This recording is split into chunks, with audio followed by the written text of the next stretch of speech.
This is Matthew Brenner. December 30th, 2016. There are sanctions against Russia. Let's hear from state propaganda MSNBC. Hans, let me go back to you now that you've had 2 minutes and 22 seconds to look at these sanctions. I'm just looking at them myself as well.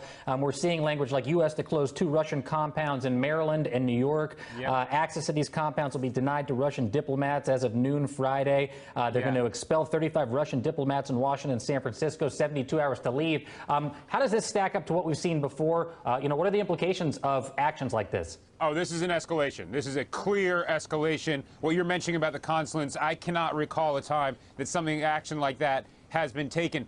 And when you take a look at some of the names that have been listed here, those designated to, the term here is a specially designated nationals list update. What's important about that is that puts on certain restrictions. This goes through an executive order, so we should be very clear about this. President-elect, and now then going to be the next President Trump, can revoke this executive order because it's simply being done through executive order.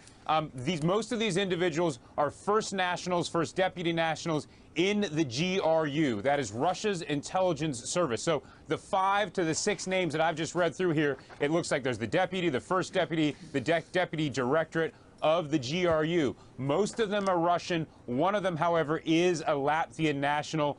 We'll get by. Let's play a little ping pong here. You can take a look at this. You can do a little talking. I'll take another look at this, and hopefully we can shed a little more light. Yes, sir, Hans Nichols. All right. In the meantime, I want to go over to Ron Allen right now, who is outside the White House standing by for us. Ron, what are you hearing from your post there? Well, essentially, this is what we expected, what you might call naming and shaming specific individuals, specific entities, diplomatic sanctions, economic sanctions. The president, the administration trying to be as focused as possible. However, I'm not quite sure whether or not this is actually the highest ranking officials in the Russian government, which is essentially who the president charged with being involved in this hacking and leaking operation. Hacking and leaking operation, you say? Why, sir, I thought this was about the elections. You don't mean to tell me this still has to do with the Wikileaks, because I believe it was Hillary Clinton that said it was GRU that had to do with the Wikileaks. Let's go back to the third debate. But you are very clearly quoting from WikiLeaks, and what's really important about WikiLeaks is that the Russian government has engaged in espionage against Americans. They have hacked American websites, American accounts of private people, of institutions. Then they have given that information to WikiLeaks for the purpose of putting it on the internet. This has come from the highest levels of the Russian government, clearly from Putin himself, in an effort, as 17 of our intelligence agencies have confirmed, to influence our election. So I actually think the most important question of this evening, Chris, is finally, will Donald Trump admit and condemn that the Russians are doing this and make it clear that he will not have the help of Putin in this election, that he rejects Russian espionage against Americans, which he actually encouraged in the past. Those are the questions we need answered. We've never had anything like this happen in any of our elections before. That was a great pivot off the fact that you want open borders, okay? How did we get onto Putin? Hold on. No. Wait. Hold on, folks. Yes, we can't help but laugh because that question started off about open borders. But anyway, so do we not give Julian Assange any credibility when he says he wasn't involved? He ran the site for 10 years. It's a seed that's been planted by the US politicians and one that the mainstream media has been all too happy to allow to flourish. We now have 17 intelligence agencies in the United States that have confirmed that these hacks have taken place by Russians. The intelligence community says that Russia's behind this in some form. But cybersecurity experts are blaming the hack attack on the intelligence agencies of Russian President Vladimir Putin. Well, finally, Julian Assange has addressed these allegations about his supposed ties to Russian hackers and so-called Kremlin operations. Hillary Clinton stated multiple times, falsely, that 17 US intelligence agencies had assessed that Russia was the source of our publications. Okay.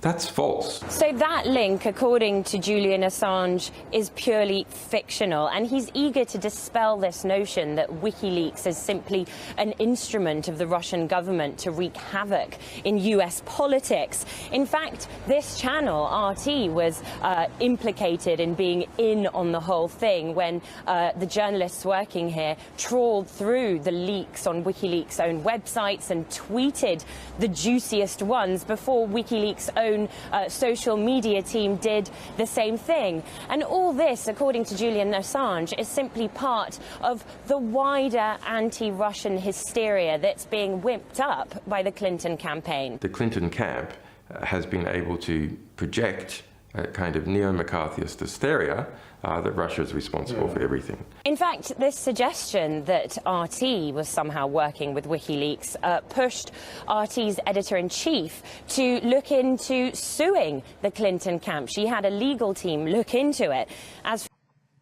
But let us not forget, this is a country where, as a part of the 2014 NDAA, they had repealed the Smith-Mundt Act.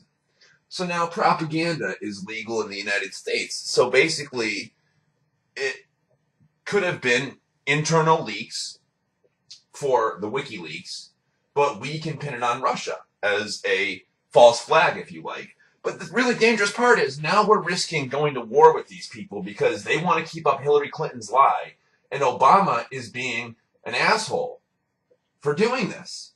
Give it a rest. We don't want war. What's that sound? I think it's coming from the chimney. Is it a ghost? Am I being Scrooged? I hate that. Oh, Scrooged? Oh, Donald, I think it's...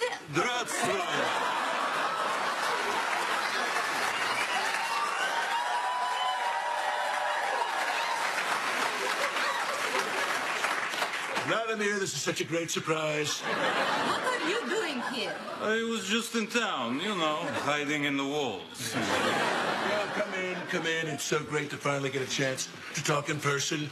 I composed an email to you, but I haven't even sent it yet. I know. Mr. Trump, I'm here because your CIA is saying that we Russians tried to make you win election. I know, all lies made up by some very bitter people who need to move on. So you trust me more than American CIA? All I know is I won. Wow, this guy is blowing my mind. Donald, I want to state officially that we in Russia are so happy that you are U.S. president. Oh, thank you. We think you are the best candidate. Sure. The smartest candidate. No doubt. The Manchurian candidate. I don't know what that means, but it sounds tremendous. And since it is Christmas, after all, you know, I got you a gift. This is Elf on the Shelf. It's fun. You just put it right here next to your internet router. Yeah, and you keep it there all year. It's fun, yes? Let's call Saturday Night Live what it is, propaganda. Now, going back to Operation Mockingbird, run by the CIA, and then George H.W. Bush denounced it back in '76 when he took over, but you know, just like they said they weren't going to do MK Ultra anymore, you know they're probably still doing it. You know there's probably CIA that are staff writers at SNL. So they're putting out that propaganda to make you think that Trump and Putin are far too cozy. So Trump brought this on himself. And in reality, let's go back to the debates and see what Trump has to say on Putin and Russia. So I just want to tell you, she wants open borders. Now we can talk about Putin. I don't know Putin. He said nice things about me. If we got along well, that would be good. If Russia and the United States got along well and went after ISIS, that would be good. He has no respect for her. He has no respect for our president. And I'll tell you what, we're in very serious trouble because we have a country with tremendous numbers of nuclear warheads, 1,800, by the way, where they expanded and we didn't.